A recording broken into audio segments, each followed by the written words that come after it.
दोस्तों, बिहार विधानसभा का इलेक्शन शुरू हो चुका है। सारे रिपोर्टर्स जो हैं वो बिहार पहुंच चुके हैं और ऐसे ऐसे वीडियो देखने को मिल रहे हैं जहां पर आप देखकर यही कहेंगे कि भैया एक बार फिर से बिहार में मोदी सरकार ही आने वाली है। मोदी यानी नीतीश कुमार मोदी और जो भी उनकी सहयोगी पार्टियां उन सभी की सरकार आने वाली है। 6 तारीख यानी 6 नवंबर और 11 नवंबर को 2 चरणों में इलेक्शन होने वाला है। 14 तारीख को इसका रिजल्ट आने वाला है। लेकिन ये बात मैं इसलिए दावे से कह रहा हूं क्योंकि तेजस्वी का आपने देख ही लिया, लोग उनको फेलस्वी कह रहे हैं। राहुल गांधी का आपको पता ही है कि जहां पर हाथ डालते हैं वहां पर गुड़ गोबर कर देते हैं।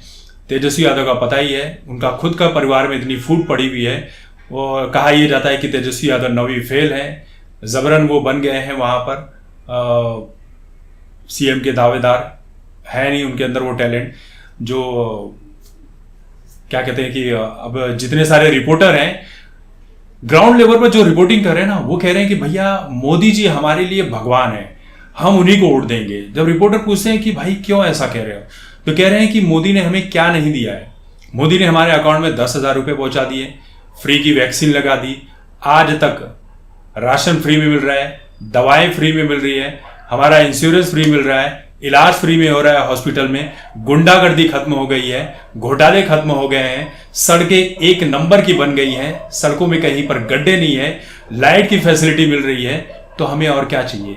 ये सारी चीजें तो देखने को नहीं मिलती थी। और जो राहुल गांधी, तेजस्वी यादव और ये बाकी सारे लोग ये कह रहे हैं ना कि वोट चोर, गद्दी छोड़, इस तरह के नारे लगा रहे हैं, तो बहुत सारे लोगों ने तो ये भी कहा, जो बुजुर्ग हैं वो कह रहे हैं कि भैया वोट चोरी तो हमारे टाइम पर हुआ करती थी कि गेट पर लोग खड़े रहते थे और बोलते थे, कहा चाचा कहां पर दीजिए फार्म, आप जाइए, ठप्पा हम लगा देंगे।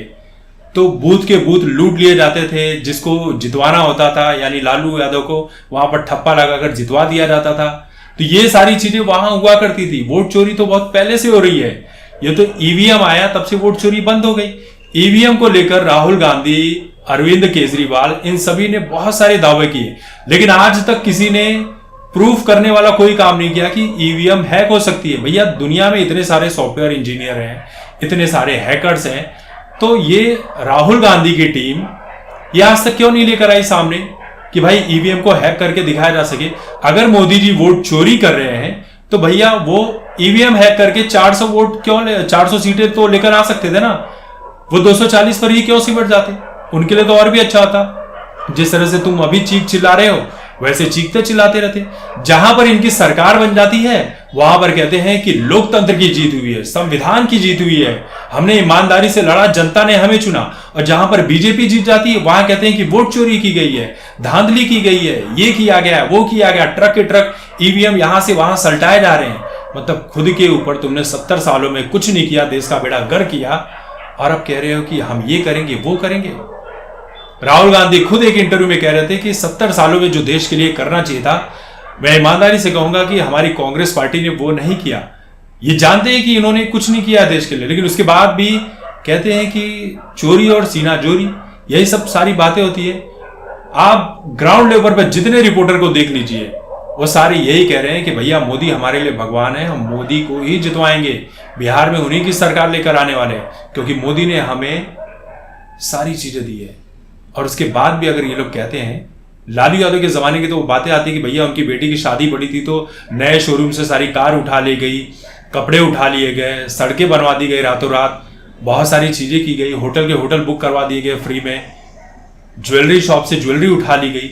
इस तरह की बातें होती है और ये हम अपने मन से नहीं कह रहे हैं। जितने भी लोग आते हैं बिहार के पॉडकास्ट में वो सारी बातें ये कह रहे हैं। उसके बाद भी ये चोरी का इल्जाम बीजेपी के ऊपर लगाते हैं। फिर जो सच की बात कहे उसे कहेंगे कि ये गोदी मीडिया है। इनके लिए ईमानदार पत्रकार वही अभिसार शर्मा, रवीश कुमार, ध्रुव राठी, वो प्रज्ञा का फटा हुआ पन्ना, यही सारे लोग हैं। जबकि ये एक तरफा न्यूज देते हैं। देश में आप देखिए इतने सारे अच्छे अच्छे एयरपोर्ट बने, मजाल है कि इन्होंने तारीफ की हो। पटना में भी अच्छा एयरपोर्ट बना, उसकी तारीफ की नहीं की, क्योंकि देश में देश विरोधी जितनी बातें होगी वहां पर ये लोग खड़े रहते हैं। देश के सपोर्ट में जो बातें होगी वहां पर ये कहते हैं भैया हम तो नहीं जानते आप कौन है।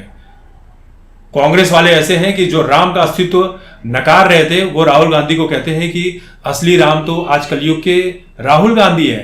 पोस्टर लॉन्च कर दिया था इन्होंने मोदी को तीर मारते हुए। तो ऐसे तो इनके कारनामे हैं। इनके पास कौन सी पीआर टीम है जो इनको ही ले डूब रही है करोड़ों खर्च करने के बाद भी? समझ में नहीं आ रहा है। ये जनता के दिल को, दिमाग को आज तक समझ ही नहीं पा रहे हैं कि करना क्या है, कहां पर विरोध करना है और कहां पर जनता का समर्थन करना है, जनता का दिल कैसे जीतना है, ये इनको आता ही नहीं है। भैया मैं कह रहा हूं, अब तुम्हारे पास जो पीआर टीम है ना, उसको इतने पैसे देकर तुम अपने टाइम की बर्बादी कर रहे हो। बल्कि यार मुझे दे दो पैसे, मैं तुमको बता दूंगा कि वोट दिल कैसे जीता जाता है जनता का। एक आम इंसान इस देश का बता देगा कि जनता का दिल कैसे जीता जाता है, उसके दिल में है क्या। नहीं, लेकिन ये सनातन का विरोध करेंगे, देश का विरोध करेंगे, देश विरोधी लोगों का सपोर्ट करेंगे, टुकड़े टुकड़े गैंग का समर्थन करेंगे, तो वोट तुम्हें कहां से मिलेगा? पाकिस्तान, चीन का समर्थन करते हो, अपने ही देश को कहोगे कि राफेल गिर गया, राफेल गिर गया। जो पाकिस्तान कहता वो तुम कहते हो। तो ऐसे तो इनके कारनामे हैं, तुम कभी नहीं जीत सकते।